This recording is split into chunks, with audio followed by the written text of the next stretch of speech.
Hello, everybody. A very good morning to all of you. My name is Tom from Google Dream, and welcome to you all.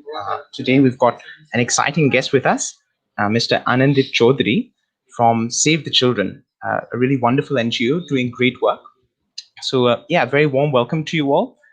Just a reminder, this is D-Talks. We're talking about specifically about literacy and how to disrupt the literacy scene.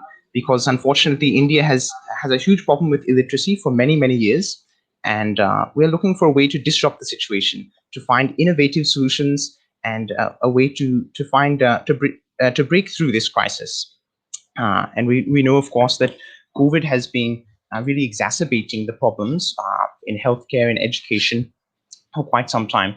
So, really excited to welcome Mr. Anandit, and a very warm welcome to you, and really looking forward to hearing your experience and wisdom. So, like I mentioned, Anandit is the Director of Policy and Impact at Save the Children. He's based in West Bengal at the moment.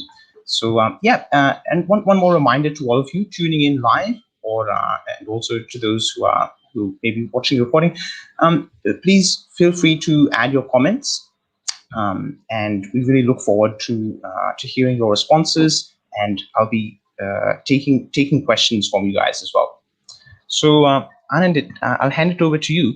Could you share something of your experience in the last couple of years? How has the COVID crisis been impacting education, especially for the most marginalized groups like girls and kids with disabilities and kids from disadvantaged communities? Thank you, Tom. First of all, I think it's important to understand that what we are currently experiencing in COVID, this is the first time any one of us ever experienced anything like this. So this is all new, and that's something that we need to understand, that when we are looking at programming, when we are looking at the scale of the problem, this is probably the first time we are actually experiencing a pandemic of this global nature.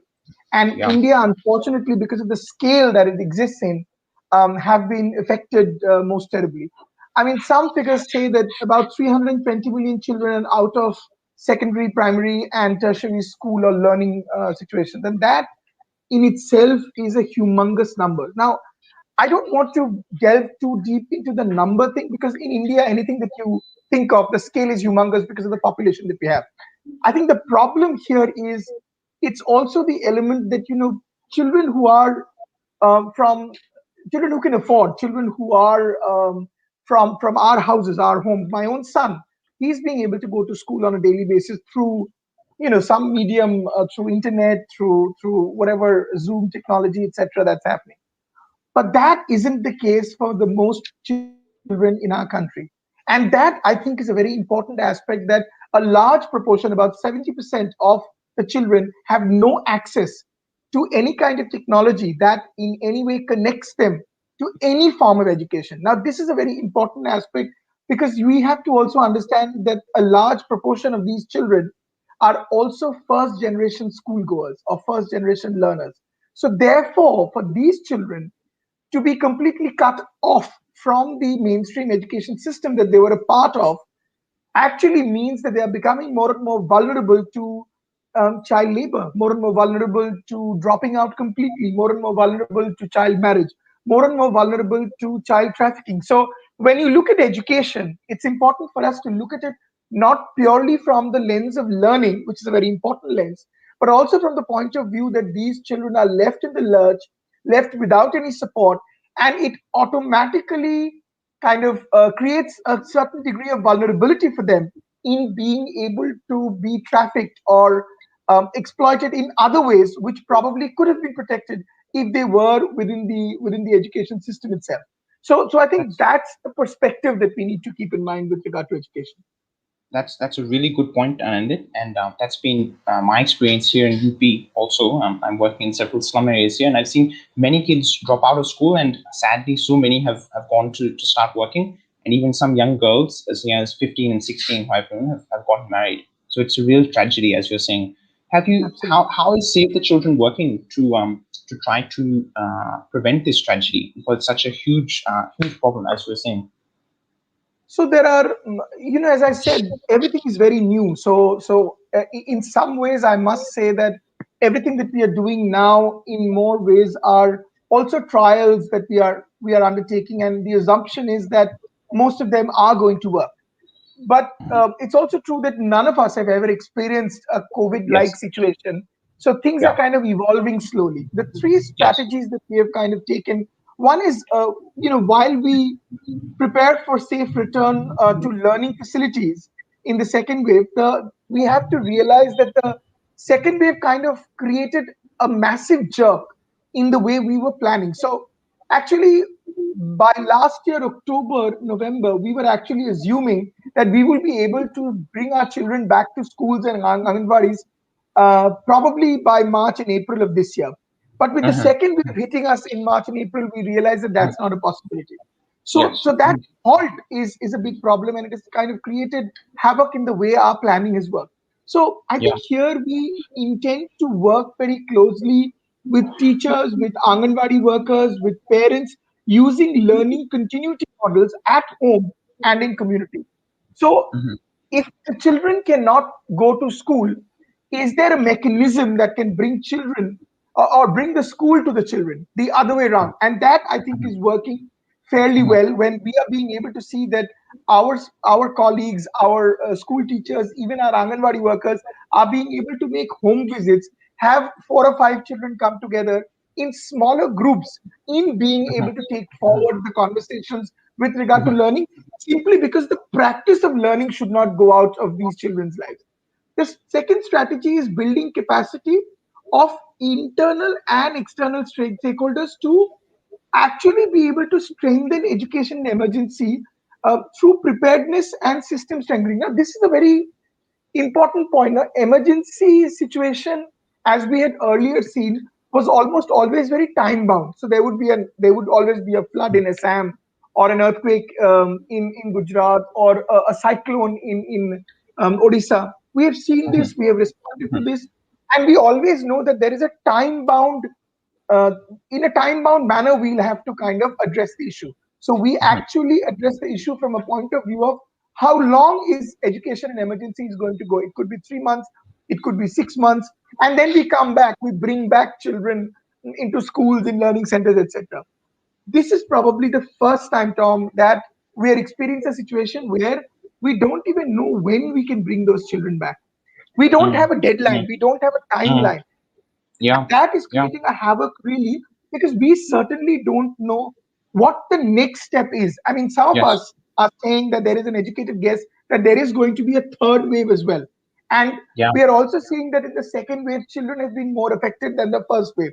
So, therefore, Yes. there are changes that are constantly happening in that scale. So, from that point of view, if you ask me, we have to constantly work with preparedness of teachers, of staff members, and we also have to constantly work towards system strengthening, because that's the thing. And the third strategy, which I feel is very important, is we have to support children directly, because Hmm. I must say children are absolutely confused. I mean, think of adults like us, people who are, I mean, I'm in my mid 40s, I'm a 47-year-old man. Hmm. I am confused as to what the next step is going to be. So you can Yes. imagine what a child is going through. There is tremendous confusion among children, amongst parents, amongst Definitely. teachers, and in authorities. So therefore, some form of not just psychological but psychosocial support system Yes. must be Yes. built in, being able to allow children and parents and other stakeholders to feel that we are all together in this, we are going to fight this Mm. together, and there is a possibility and there is a hope. Unless we Yeah. bring that aspect into our thinking, we will not be able to safely bring back children to school. So I think that Yeah. continued support is also equally important and relevant. Very, very well said, Anandit. I really like your points there, especially the thing of we need to support kids directly because, as you say, it's such a stressful and confusing time for us as adults. Absolutely. So much more so for kids. And very true what you're saying too. That it is unprecedented in terms of the duration of this crisis. Right, we've been in a crisis for over a year now, and Yes. we still don't know how long this crisis is How going to long it's going to extend. go? So Correct. really unprecedented times and fantastic work that you guys are doing there at Save the Children. You've already touched on this, but can you elaborate further? Making a good point that education is about learning, but it also has impacts on so many other things like preventing child labor in marriage and healthcare. Can you elaborate on that a bit more? What difference have you seen education making, and even something as basic as just foundational literacy skills? What difference does that make in the lives of kids? You know, I have always seen education as a means to an end. If we believe that bringing children into school or learning is our job done, then we've not done enough. Because we have also learned through our experiences, not just in Save the Children, but globally. We have realized that just bringing children back to enrolling children into school is not enough. Keeping them in Mm, school, providing them bridge support, or bridge course support, or bridge classes yes, support, or tuition support, yes. whatever you call it, is important. Helping them Mhm, to actually be able to appreciate education and not look at it from the point of view of passing and failing is a very mm, important aspect. I think we have kind of learned the hard way in India that education is not just a tool for learning and getting educated. It's also life skills. It's also concentration building. It's mhm, also confidence building. When a child is mhm, educated and then she or he goes out in the world for a job, for an interview, the confidence level that she has or he has is at a different level, simply because of the education that she or he has experienced. And I think that mm, is a very important aspect. So to me, I look at education as a tool, as a tool to what we will achieve in our life in the longer run. I also believe very firmly that, uh, unfortunately, not all children are going to complete university. That won't happen. That may not be a reality. Some are going to probably drop out after class 12, or probably after college, and they will probably not go on for a master's degree. And that's fine mhm, with me.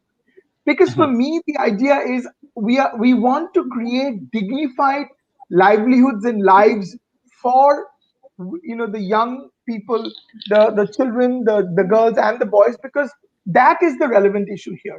Because if you're not being able to inculcate the whole element of sense of morality, sense of dignity, sense of purpose in life, then even if a person is class 12 pass, or a graduate, or a whatever, a postgraduate, I don't think these things matter. I think what mm, really matters is education making a difference in the lives of children. So a lot of the mhm, work that we do is not just focused on education from a literacy point of view, but life skills education is a very big part of the work that we do. mm, Rights education is a very big part of the work we do. Livelihood skill building is a very big part of the work we do, because the idea here is for us to ensure that we are able to create a world where children become responsible adults, children become caring adults, children become more appropriately poised for the new life that they are going to start once they are adults in the world. I think those are important aspects to kind of focus on, rather than only the literacy part, whilst the literacy element is of great value, needless to say. mhm, So that's one. The other thing I think is, if you're going to school on a daily basis, if a child is going to school, then a large chunk of time, about 4 or 5 hours of the time of the child during the day, the child is actually spending in the school premises. Now what mhm, this does automatically is it allows the child to be protected, because if the child is not coming back to school the next day, the teacher is going to start questioning, why is my child not in class? What happened to her? What happened to him? So therefore, the chances or probabilities of child marriage or child trafficking or child mm, labor, they automatically reduce, because the child is coming to school on a regular basis. So it becomes a humongous area of follow up. The second is we work very closely with with school management committees, and these are very important aspects in looking at the holistic development of child. In the big schools that we are sending our own kids, middle class and upper middle class, mhm, mhm, what we tend to forget is there we are looking at extracurricular activity, learning, this, that, and the other. Whereas mhm, when it comes to schools that are probably for the most underprivileged and marginalized, we are only happy with literacy. But that shouldn't be the case, because we know that play is as much a part of learning as learning itself is. So I mhm, guess those are aspects that I think are very important, which is why primary education and formative education is very important. And my last point in that, before I labor it too hard, is the mhm, fact that It's all about giving a child the right start. Unless I'm, and this has been proven scientifically, that unless the child gets the right start, it becomes extremely important for the child to kind of take things forward. Because you know kind of imagine a child who's a first generation learner who has not had any support. The moment she or he comes to school, it is a complete alien environment that she or he is in. Therefore, for them to actually be able to have some degree of support in being able to continue with schooling, have excitement and interest in learning, is of great value to me. So, therefore, giving them a right start from the Anganwadi period itself and the primary education period is of great value, because that's what happens to all of us. We get a right start, and therefore we are able to take things forward, and it shouldn't be any different from for the most marginalized. Mm. Yeah, very well said. It's beautiful and lovely, as you say, so crucial for kids to get the right start, and that obviously involves literacy. But like you say, if we're not satisfied for our own kids to just have literacy, then why should we be satisfied for the underprivileged? Literacy is one thing, but also we need play, we need creativity, we need critical thinking. Very well said. So, a further follow-up question for you on that, but just once again to warmly welcome everybody who's joining the stream now. We are talking, lucky to be talking today with Mr. Anandit Chaudhary, who's working with Save the Children, doing great work there. And please feel free to add your questions and comments in the chat, and I'll look at that. And if you, we'll also share your questions with Anand Ji. So, Anand, how is it working with Save the Children in terms of, we've seen, at least in my experience in UP, and I think it's the same throughout the country, that many children, like you say, are attending school, they're enrolled in school, but they are failing to gain even the basic skills of literacy and numeracy in school. So, can you shed some light on this, of why this is such a huge problem in our country, and how is Save the Children working with the government or with other partners to try to improve the rates of learning of kids in school? Thanks, Tom. That's a very important point. I think it's very important to understand that uh, you know quality of education unfortunately has not been the best in our country, and there are multiple reasons for it. I do feel that it started with the focus was for us to enroll our children into school. That was the big focus. We had a large group of children who were completely out of the learning system per se. We then moved into a system where we said retention of children in school is of greater value. um, we also know for a fact that a lot of these children come from such impoverished backgrounds that they don't even get 2 square meals a day, and therefore the midday meal assessment programs. I must say that the schooling system has improved in the last decade or so, and the improvement is quite substantial, if I may say so. However, we have not come to a state where we can be complacent of where we are, and we need to kind of do better and do more. From that point of view, I think we need to talk about a few things. One is, um, I should say this, but the truth is that very few people in our country actually aspire for a teacher's job, because it's not the most enticing and exciting job that we have. And I think that needs to change. Teachers are actually building the society and creating the world for children. And therefore, for us to be able to bring in the right kind of modules and training for teachers is extremely important. So, just because a person has a graduate is a graduate in a particular subject and has been able to pass an exam doesn't necessarily qualify them as good teachers. I mean, for instance, I have done masters and more, but at the same time, I'm a terrible teacher because I don't know how to teach. So teaching in itself is a skill that is not very easy to achieve, and for that, I think we need to be conscious as a country in being able to invest in teachers, not just financially, but in terms of building their capacity and training. Two is, I think learning starts from the Anganwadis itself.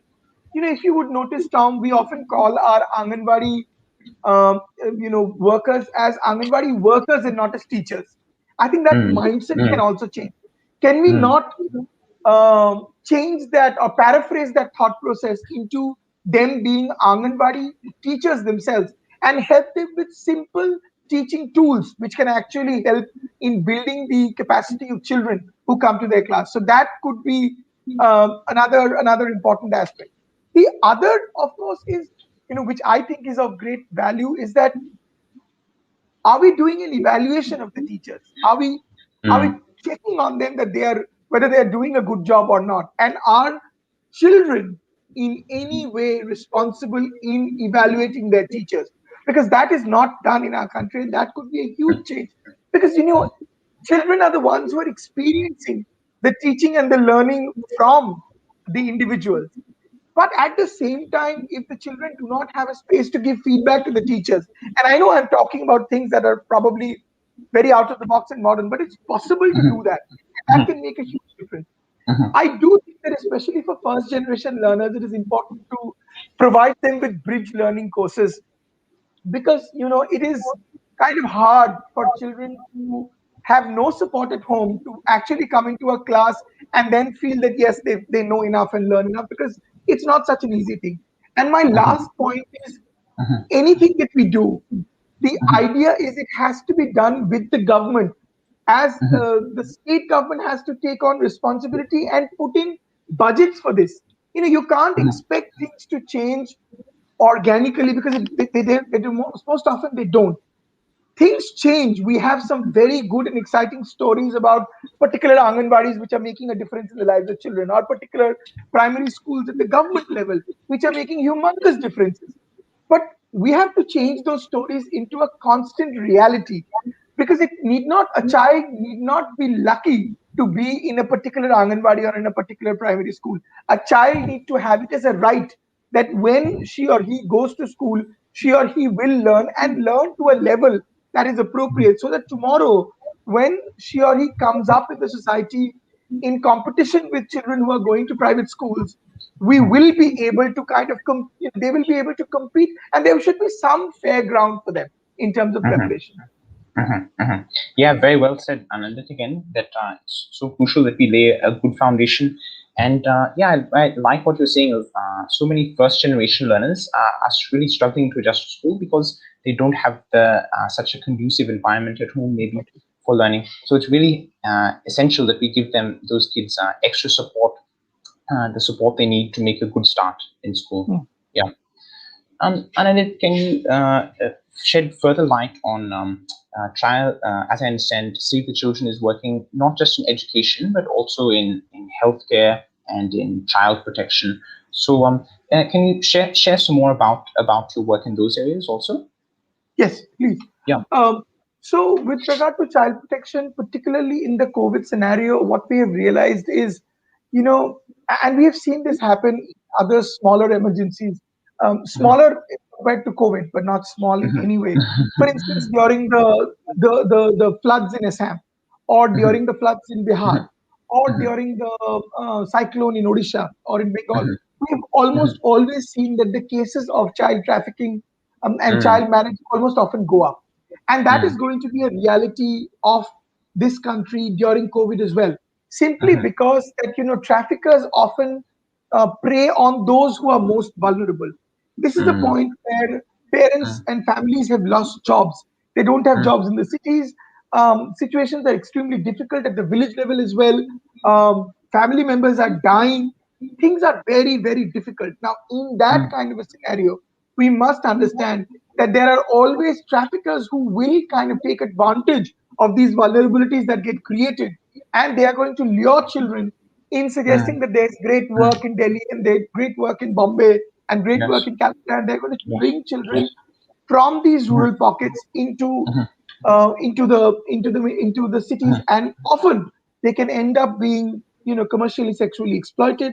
They mhm, can be they can be domestic child labor within someone's homes, and things can be quite brutal and violent for them as well. Now, mhm, in that scenario, the response that we have is three pronged. One is, we have to build the resilience of uh, families in the rural pockets, in being able to say, whatever it takes, we are not going to send our children. So awareness building is a big piece. We will also connect them with policies of the government, where they can actually demand from the government, from schemes of the government at the panchayat level, where they can earn a livelihood that allows them to keep their families safe. Three, we will build livelihood programs at the home level, which, and even if they are small livelihood programs, which allows them to actually have supplementary and complementary incomes, which do not force them to go to, send their children into these risky propositions, if I may say so.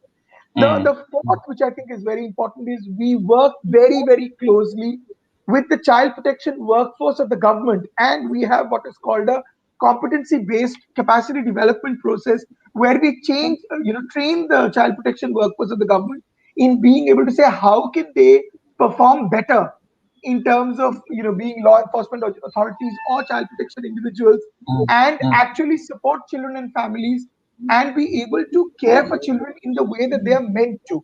And that training is actually making a humongous difference. We have tried it in Jharkhand, we have tried it in West Bengal, and things are working brilliantly well. And we want to scale it up across the country. So that's a big piece of the work that we do. And my last piece, which I think is very important, is always let the child speak, and that's very important. The child should have the space of their own leadership to advocate for change, to actually talk about what their problems are, what their realities are, whether their whether their friends are going missing from their villages, whether what they're experiencing as children, etc. I think that is a very important space which we often miss out, because we often see often see children themselves kind of not have a voice at all, and programs are designed and delivered to them. I think that needs to change. Programs, I say something very often. I say nothing for us without us. That's what the children want. Children want their voice to be heard, and that on the basis of that things can change. So I think that's a large piece of our child protection program. With regard to the health and nutrition program, of course, the mother and child program is a very clear program where vaccination, training of mothers, training of families, etc., is a big one. But the big one is a very important piece for us, is the work we do on nutrition, because that in itself is a humongous work. Because if you are malnourished, whatever you say, if you are malnourished, you are not going to be able to cope with the pressures of the world. You will not be able to learn. You will not be able to play. You will not be able to be protected. So, therefore, I think a lot of our programming focuses on adequate and appropriate nutrition being available for children. I'll give a small example on this one. One of the things that we do is that, it's very easy for me to probably go to a village and say, well, make sure your child eats a fruit every day. Now, that's expensive, that's improbable, and that probably would not work out. Now, what therefore we've done is we have created a software where we input of a particular district or a particular block, sometimes even at the smallest level of that particular block, we put what are the different kinds of foods that are easily locally available and locally sourced from, and what are the price points for them. And then we do an analysis of the various nutritious values that these fruits and food and the vegetables that bring in. Once we have done that, we actually divide that into our flag, our Indian flag. So there are these three colors, of the orange, of the saffron, of the white, and of the green, and the blue in the middle. And we relate food substances with these colors, and we say that eat one element of that color every day. So if you look at that, the white will represent the rice, let's say. The saffron is going to represent the lentils. The green is going to represent a vegetable, a leafy vegetable for that matter. Sometimes which they can grow in their backyard itself without spending any money. And the blue is going to represent maybe a small glass of milk, and which they can have at their homes itself, or maybe an egg if it's possible. So we are saying if you are eating according to your Indian flag, and everyone knows the Indian flag, and everyone knows the colors of the Indian flag, then you are eating adequate food in being able to keep yourself nutritious, and give yourself a nutritious diet. And what is very exciting and important is that the food that they are choosing are based on clear strategy on what is available on the ground and what is the cheapest. So they are spending the least, yet they are eating the most healthy diet that they can. And mhm, these are things we have tried, these are innovations that we have tried, which mhm, have mhm, worked extremely well. And all our programs, whether it's child protection, whether it's health and nutrition, whether it's mhm, education, the idea is we will create models, we will create mhm, innovations, we will then be able to influence the government in being mhm, able to take that mhm, on and mhm, scale it up. mhm, Because that's mm, really what the mm, government can and should do, and we mhm, do mhm, not have the bandwidth in being mhm, able to scaling things up to that scale. So mhm, that's the mm. programming plan, so to speak. Wonderful. Thanks, Anu, for sharing that vision. That's very powerful. The idea of our role as NGOs, I think you're absolutely spot on, is to create models that are sustainable, that are innovative, and then to showcase them to the government and have them scale it up. Because obviously we are not that large ourselves, and that's a beautiful idea. This tricolor nutrition, and like you say, it's so easy and dangerous for outside experts to come in and say, आपको ऐसे करना चाहिए या वैसे करना चाहिए. But it's so important for us to be listening to the local people and to be shaping our programs according to their Right. needs. Right. We got a lot of interest in the chat about what we're seeing around protecting vulnerable children from abuse as well. So Shefali is asking, Mr. Chaudhary, how can we as an individual prevent and protect children from any abuse? And several other questions along this line. So could you share any guidelines?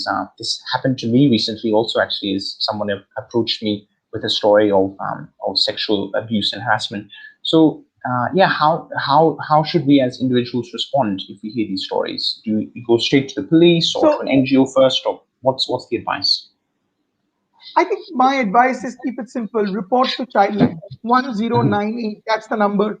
It's mhm, easy to remember. It's 1098. mhm, Report to the mhm, Childline. Do not wait for an NGO to come or a savior to mhm, come, or you don't have mhm, to necessarily be the savior yourself. mhm, mhm, There is a mhm, mechanism that exists in this country. mhm, It works mhm, very well. it mhm, it, it is tried and tested. Just call mhm, 1098, mhm, and your own state will have your own child mhm, line, and they know the right procedure for mhm, uh, for kind of responding to the need of the child. That's number one. mhm, Number mhm, two is every district has a child welfare committee, CWC. Now the child line often is going to present the child line, or their partner for that matter, is going to present the child into the CWC, and the CWC is like they have the power of the magistrate, so to speak, in being able to actually then suggest what is the right decision for that child, whether the child should go back to the family, whether the child should go to foster care, into a shelter home, whether the child should have a scholarship being granted, etc., etc. So going to the CWC is the right process. And I think as citizens, that is what we could do and we should do, number one. Number two is, please do not shy away from reporting into a child line, even if things are happening within your families. That's a very tricky one. And I know it's easier said than done, because a lot of times we are going to see a 12-year-old girl working in a friend's home or a family's home, and a family member's home, but we will often keep ourselves out of it, saying, how can I report on my own brother? How can I report on my own sister, etc., etc.? I think it's important to have those conversations to make that reporting. The idea of reporting is not to put someone into trouble. The idea of reporting is to actually be able to protect the child, and that's of paramount importance. That is of most greatest importance compared to anything else. So I do believe Yeah, that needs to be one needs to be thoughtful about it. The yeah, third piece I think which we should do is, we should all be aware, to kind of live in a bubble in assuming that I don't know what to do, I don't think is good enough. I believe that as citizens, we have a responsibility towards all children. Now, whether I work for Save the Children, whether I work for the government, whether I work for Detox or not, it doesn't matter. What really matters is that as a citizen of this country, I have a responsibility to be able to make a difference in the lives of children that we are working with, and we must be able to be aware of it. To say I don't know enough is not good enough for me. It's a bad answer for me. And my last point is, have faith in the government process. A lot of times, many of us often feel that सरकार को पता के कोई फायदा नहीं है, police को पता के फायदा नहीं है, कुछ होगा नहीं. I don't think that's the right approach. If we don't hold our governments to account, if we don't hold our governments, responsible and make them accountable for what they are meant to do, then things won't change. So we might as well go to police, might as well go to government service providers and say, what am I supposed to do? This is the problem, and that is something that we must focus on. Yeah, yeah, very well said, Anand. And you're exactly right that skepticism or cynicism is, or the excuse of I don't know how, it's just not good enough. If any of us see an instance of abuse, we do have a responsibility to report. And like you say, it's only when we start, when we trust in the government, when we go to the police, when we use these lines, the child line, the government will respond. And Yes, it's through concerned citizens like us that the government's response will keep improving. If we correct. don't use it, it won't improve. Yeah, yeah, that's beautiful. So thank you once again, and thank you everybody for your thoughts and comments. Please keep them coming. We are really enjoying this discussion with Anand. Very valuable, his insights. So Anand, a further follow up question of um, you were talking earlier about the impacts of COVID on education, and you were explaining that many kids do not have access to the technology that some of our middle class or wealthier kids have, and hence this the online learning and the modalities schools are adopting are much harder for underprivileged kids. So can you share a bit more on that topic of your thoughts on technology in education? It's a contentious issue. It's a big plus point. It also has its problems. So yeah, can you share more on this technology in education, the Yes. pluses and the minuses? So, there is no denying the fact that there is or there exists a digital divide in our country. There Mhm, are some people who have access to digital services, the internet, the smartphones, the mhm, laptops, and what have you, the iPads, etc. And then there mhm, are some others who do not have those services. mhm, We also know some have services which are in some ways limited in nature. So, which means that there is a house of five or six, but only mhm. the father has access to a smartphone or even a mobile Yeah, phone for that matter. yeah. Now, Mhm, these are realities of our country that we have to work with as mhm, as civil society organization or as educationists. If we kind of say mhm, that there is only one way of doing it, that we run classes through I don't know, Zoom or Teams or mhm, etc., then it's not mhm. good enough. Then we are Yeah. not serving the nation appropriately. We are Mhm, not being Indians or citizens of this country adequately. mhm, I mhm, believe that it is important for us to consider processes that influence a large population and leaves out the least. It cannot be the mhm, other way around. If you look at the mhm, current mechanism of mhm, schooling, mhm, we are actually leaving out the larger population and actually mhm, catering to the least, mhm, and that is problematic in the first place. So that we have to understand that problem. Number one, a lot of people find it very exciting when we are talking about technology for development or technology for education, mhm, um, and a lot of donors love to fund those programs, etc., etc. I think the focus should not be on technology. The focus should be mhm, on education. mhm, mhm, Education, technology to me is a tools for the mhm, education, mhm, not the other way around. We cannot necessarily believe that I have to bring in technology into my programming because that's what's going to get me funding. No. To me, my focus is how do I educate and bring into the realm of education, the mhm, umbrella of education, more and more children who have been missed out and left out mhm, uh, mhm, with or without technology. So I believe that we've been able to create very low tech or no tech mhm, innovations that we have been able, or mhm, solutions, we call them solutions, that we have been able to bring in. That is making a huge difference. So I will give you two or three examples. One is, mhm, reaching the school to the child. What if mhm, the teacher or the Anganwadi worker makes it a point to reach out to every child once a week, not even all mhm, 5 days or 6 days, mhm, once a mhm, week, to a group of children in a particular village, has five or six children come together, sit with physical distancing from each other, and Mhm. be able to help them in learning and keep them engaged in learning. We have also been able to create, and we are doing it quite successfully. We are also being Mhm. able to create handouts, which are pictorial handouts, which Mhm. actually are basically pictures and cartoons and things that children can learn from, and their parents, who even if they are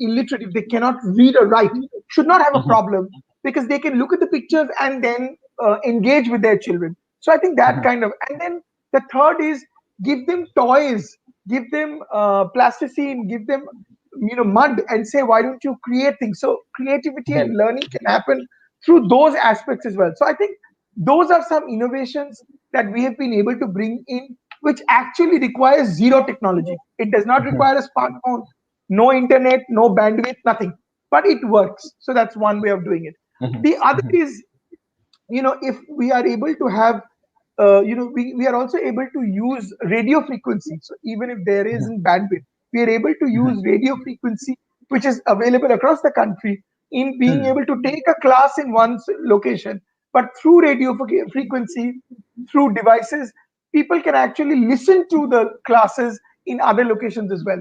That's possible. That's being Mhm. done, and it's a tried and tested method. Again, no need for internet, no need for Mhm. iPad, iPhone, and all of those Mhm. stuff. Mhm. Okay. Mhm. Three, another way of doing it is Mhm. train parents to be teachers. Mhm. Why are Mhm. you assuming that parents, with a little bit of understanding, parents can actually make a huge difference? But we have to make sure that teaching and learning can, or is actually a priority for parents. Most often, you will see, for most parents, the priority is providing for the food, providing for the shelter, cooking the Mhm. food, preparing, Mhm. making the shelter. But if education is also made into a priority Mhm. for those parents, then they can also make a difference. Let's not undermine a humongous group of people who actually want to make a difference. So I do believe that that is also something that Mhm. can be seen. Mhm. So I believe that yes, technology has a huge role to play, Mhm. but we should Mhm. also be able to be bring in no tech and low tech appropriate solutions for Mhm. communities, so that education becomes the priority and not the other way around. Yeah, absolutely. Very well said again. And I really like your phrase of not all innovation is technological. In fact, finding low tech solutions is sometimes more innovative. Um, yeah, I think there's quite a lot of intersection there between your work and also what we are trying here at Global Dream, which involves, like you were saying, parents teaching their own kids. We do that also, and we also sometimes do kids teaching their own parents, because we find that, like you're saying, these decentralized local solutions within the family, they're the best. And there's nothing Exactly. like the joy of a person within the family teaching another one. Yeah. Um, So, and in the Tom, there was a question which kind of disappeared. So I don't know what the question yes, was. Maybe. okay. So Carmel is saying, I think it's not a question, but it's a comment, a very Ah, good okay. comment. That yes, each child is noble, capable of excellence, and educators to awaken potentialities. So yeah, it's just like what you're saying. If we are not satisfied for our own kids to just be content with just only literacy, or content Right. with a low level of education, then we shouldn't be satisfied for any kids. Like you said earlier, as citizens of the nation, we have responsibility for all the kids of the country, be they our own kids or our neighbors' kids or kids in some other part of the country. We have responsibility for all of them. So yeah. And can you also just circling back to an earlier point in the conversation, we were talking about healthcare and nutrition.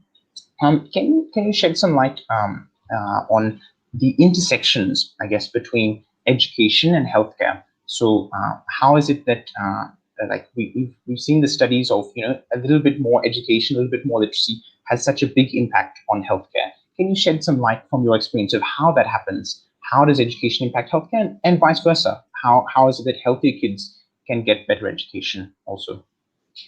We have to understand that the children is a whole, and the life cycle of a child is a complete one. It's not as if a child will only require healthcare or only Mm, require child protection or only require mm, livelihood support or only mhm, require nutritious diet. No, mhm, essentially we have to realize that uh, in the life cycle of a child, all of those different kinds of needs and services need to mm, be fulfilled. mm, And as service providers, as civil society organizations, as governments, as citizens of mhm, this country, we need mhm, to have a holistic plan for children. mhm, And that holistic plan is of great value because you mm. can't necessarily look at children from one window or the other. It has to be Yes. an integrated Yes. approach. So that's something that we firmly believe in.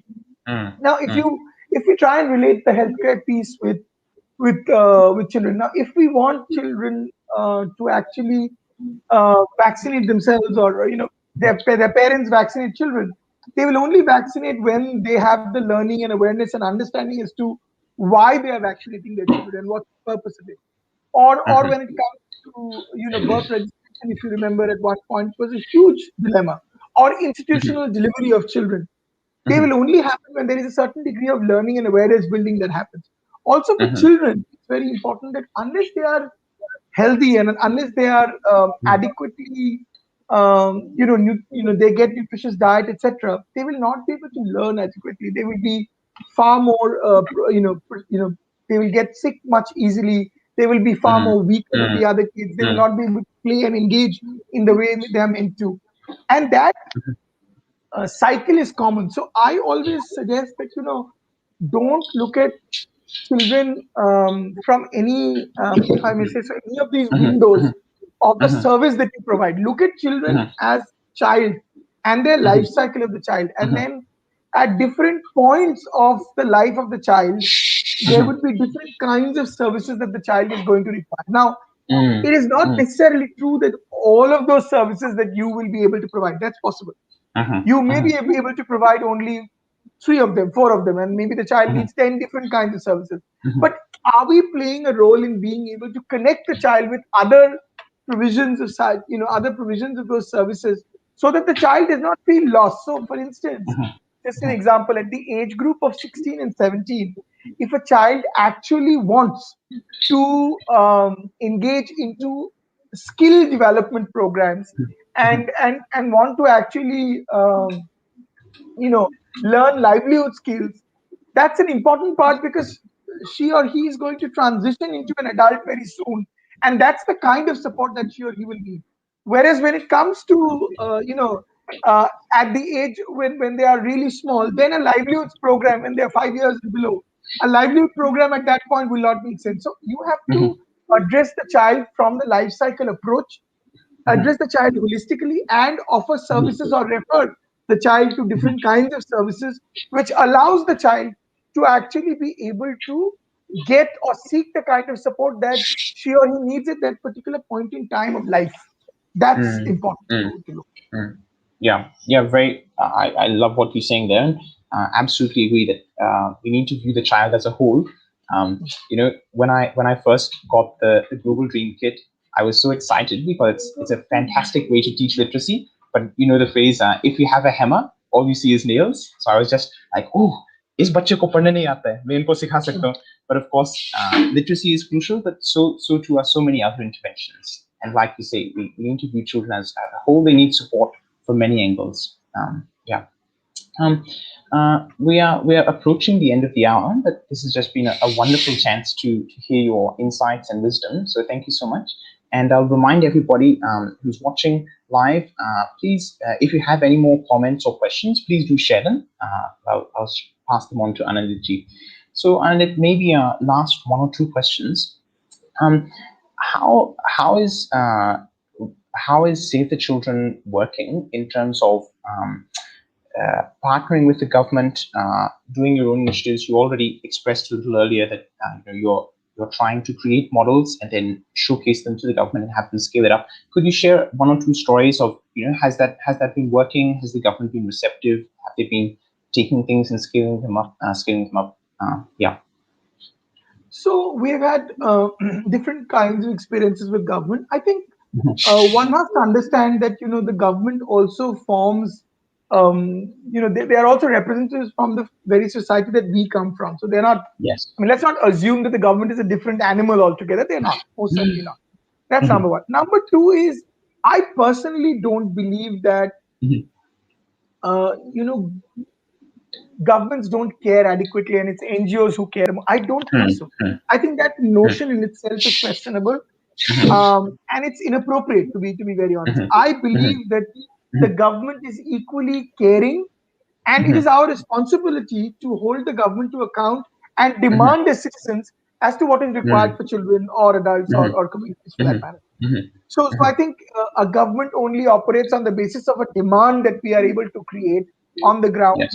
which is our Yes. responsibility. If as Yes. citizens we are reluctant, uh, Mhm. then we are reluctant. Then it's inappropriate, really. So to Mhm. me, I think it is exceptionally important to understand that Mhm. we have to partner with the government. And if Mhm. we assume that we are going to create this world where an NGO is going Mhm. to work all by themselves or all by ourselves, then it's not going to work out. And also, please Mhm. remember that Mhm. the government is the one who can bring programs to scale. Mhm. The resources that they bring in, the Mhm. infrastructure that they bring in, Mhm. Mhm. I mean, think of the Anganwadi worker network that Mhm. the government created. Mhm. It is Mhm. absolutely mind blowing. I mean, Mhm. and it is comparable to no other in the world. It Mhm. is comparable to no other in the world that the kind of outreach mechanism we have through our Anganwadi Mhm. workers is Mhm. unparalleled. Now, we are able to program on the ground through these Anganwadi workers because the government Mhm. has created that program. So let us Mhm. not kind of take that for granted, number one, and also Mhm. Mhm. assume Mhm. that we are the ones who magic wand that's changing things. It's not. But I Mhm. do believe that it is important for us to constantly engage with the government and not, Mhm. um, because disengaging with the government is not going to add value. That is Yeah. a very key aspect, and I Mhm. personally believe that that is actually counterproductive. Mhm. Because then your program will stand in like an island. It can be a bright, shining light, but it will still be an island, only Mhm. influencing 150 children or 200 children, Mhm. and it's Mhm. going Mhm. to stop and end there itself when the funding Mhm. runs out. Mhm. I think Mhm. our job is to use Mhm. our funding in a way that we are able to create evidence through Mhm. operational research in our Mhm. programming that Mhm. then has adequate levels of indicators which we can Mhm. present to the government in Mhm. being Mhm. able to create a social and economic model that Mhm. clearly suggests that this is possible. Now, that is Mhm. something that I would want to very strongly harp on and focus on. As Mhm. organizations, we need to realize that if we are not creating a social and economic model, because Mhm. governments are not going to be carried away only because I am saying something. No, sorry, that's Mhm. unfair and I think it is important for us to be able to create a social and economic model that we Mhm. present to the government, and there is Mhm. adequate evidence and indicators we Mhm. present to the government saying Mhm. that this is what we have done, this has worked, this hasn't worked, and therefore it needs to be scaled. I think there is a lot more value.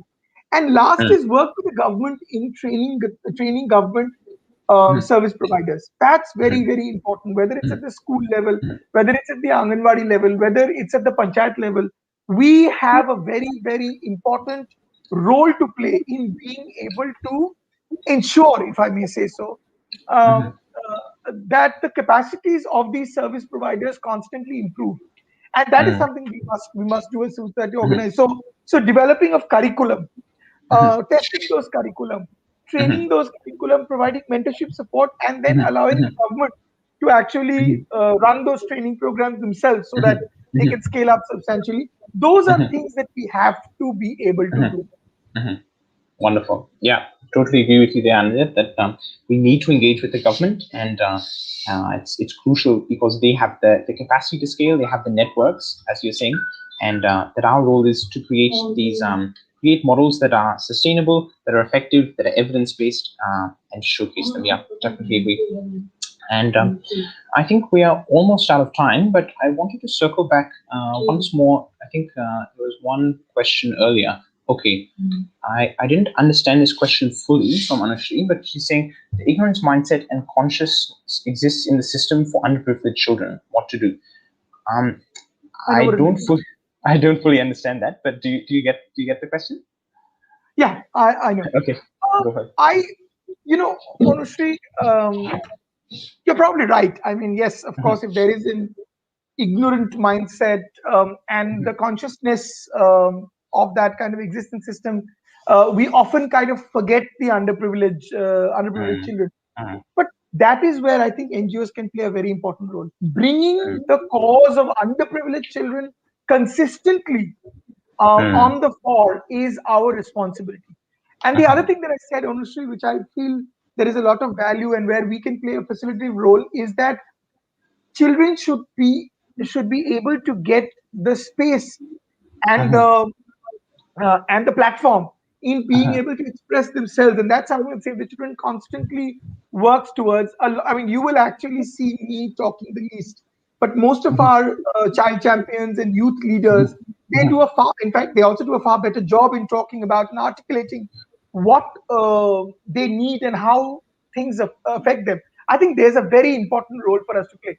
Unless they are able to challenge that ignorant mindset, unless they are able to challenge that uh, you know that consciousness that in the system that exists, that this is not important or this is not a value, unless we are able to challenge that and bring mhm, children come for and actually talk about their own problems. If I am a child who have undergone, let's say, some kind of violation of child rights as a child, mhm, and I am talking about it, and when Anindit talks about it as someone who designs and develops programs and has been working in the sector for 22, 23 years, the truth is the child will always do a far better job in articulating, simply mm, because that the child actually is coming from a heartfelt experience, whereas mm, mine is mm, still mm, learned from others, earned mm, from others. mm, And there's mm, always a difference in the two. Now, I mhm, might be able mhm, to speak in a language that's globally understood, and mm, she or he may not be, but at the same mm, time, her passion and the way she articulates it, the experience that she mhm, articulates, I can never match that. So I think that's mm, something mm, we can challenge. Where if you want to challenge the ignorant mindsets, we have to bring in children in the fore, and they should be mhm, able to articulate their needs, their problems, their challenges, and the solutions as well. And they do a mm, far mm, better job. mm, mm. Yeah, yeah, I agree. It's like you say, it's absolutely vital that we let children speak for themselves. I love what you said earlier about nothing about us without us. If we are talking about girls, let it be girls who are speaking. If we are talking about children, let it be children who are speaking. Yeah. So I think we're just about out of time. So I just wanted to thank you all for streaming in, and thank you to also to those who are watching the recording later. It's been a really informative session for me. I'm sure. I know, and well, I'm sure for many of you. So yeah, thanks, Ananit. Really appreciate your time, and just hats off to you for your work at Save the Children and at the other NGOs and organizations you work for. Just keep it up. Like you were saying, it's a time of unprecedented crisis, but all of us working together as citizens of the country, we can bring the change that the country needs. Working together with all the stakeholders, governments, NGOs, corporates, and like you say, the people on the ground. Most importantly, just Thank you very before much. we wrap it up, I'd like to share briefly for those of you who are new to these talks. So yeah, my name is Tom Delaney, and I'm working for Global Dream. This is the NGO that's hosting the D talks, disruptive talks on literacy. So what we mean by disruption is, as we were discussing today, many kids have been in school for years but are unable to learn to read for a whole variety of reasons, often nutrition and home environment, but also one of the key factors is pedagogy. And the pedagogy in many schools is not so conducive to learning. So we have devised these Global Dream literacy toolkits, which enable literacy to be taught really quickly and effectively. It takes about 20 or 30 hours. And even though I'm an Australian originally, and Hindi is my second language, but I've taught almost 80 to 100 kids how to read using these books. So I personally highly recommend them.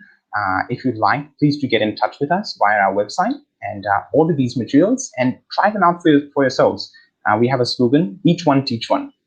And as Anand was saying, it's through our own lived experiences that we have these powerful stories to share. So just very, very briefly on the materials, how it works is you'll see that there's various pictures, and it was also sharing earlier about the importance of pictorial representations for first generation learners. So how this would work is, suppose I'm teaching someone, I say, ये किस चीज की तस्वीर है, ये क्या है, और वो बोलेंगे अच्छा अनार है। तो फिर मैं उनसे पूछूंगा अनार की पहली आवाज क्या है, हम बोलेंगे अच्छा अनार आ नार आ आ। ओके, बहुत अच्छा, शाबाश। और ये किस चीज की तस्वीर है, बत्तख, और बत्तख की पहली आवाज क्या है, वाह। Okay, very good. So it's all about, it's asking questions of the learner. This is one of those, I think, low technology innovations that Anand was talking about earlier, because it's a different method of teaching. The method of teaching, sadly, that is most common in our country is just, it's about telling the learner the answer, having them rote learn it. Aba, ab, basa, bas, para, par. But this is a very different method of teaching. Like Anand was saying, it's all about in keeping the child at the center, hearing from them. So that's how we are trying to teach literacy here at Google Dream. Is we're asking questions of the learner. We're using pictures and words that they can understand. And yeah, like I said, I can personally highly recommend it. I've used it for almost 100 kids, and almost all of them have learned to read pretty quickly in only 20 or 30 hours of lessons with me. So yeah, the thanks are coming in from people. So thanks once again, Anand. I just really enjoyed the time with you today, and thanks so much for sharing your experience and wisdom. And yeah, once again, just keep up the great work. We really appreciate it. Okay, see you, everybody.